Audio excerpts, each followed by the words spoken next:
وهذا يفيدنا أيضا فائدة عظيمة في مكانة التوحيد، ألا وهي أن التوحيد يطرد الشياطين. كانت الشياطين معشعشة في جزيرة العرب، كانت معشعشة في جزيرة العرب، فلما جاء التوحيد انحسرت واندحرت وهربت. ولهذا قال العلماء أخذا من هذه المعاني أن البلد الذي يشع فيه أنوار التوحيد وتكثر فيه مدارسته وفهمه وتحقيقه تذهب الشياطين وتنطرد. أليس النبي صلى الله عليه وسلم قال إذا سمع الشيطان الأذان أدبر وله ضراط؟ الأذان توحيد، الأذان توحيد وإخلاص لله سبحانه وتعالى، ولا يستطيع أن يصمد الشيطان أمام التوحيد، بل يفر ويهرب.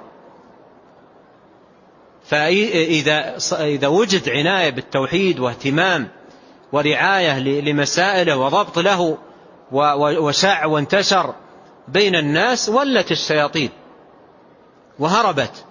ولهذا يلاحظ أن انتشار السحر والشعوذة والكهانة وما إلى ذلك أكثر ما تكون في مجتمعات الجهل وقلة التوحيد.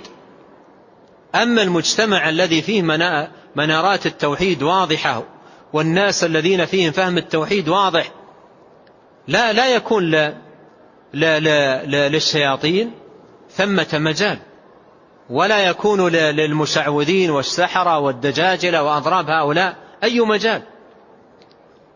ولهذا جاء علاج مثل هذه الأشياء بالرجوع إلى التوحيد والرجوع إلى الإخلاص لله سبحانه وتعالى. ولهذا أيضا كان إذا أصيب العبد بكرب بسبب مصائب الدنيا والنوازل والبلايا وما إلى ذلك أن يرجع إلى التوحيد ويفزع له. وقد كان عليه الصلاة والسلام يقول في الكرب: لا إله إلا الله العظيم، لا إله إلا الله الحليم، لا إله إلا الله رب السماوات ورب الأرض ورب العرش الكريم، يفزع إلى التوحيد. فهذا يدلنا على أن صلاح الناس إنما يكون بالتوحيد لله سبحانه وتعالى وإخلاص الدين له وتحقيق العبودية له جل وعلا.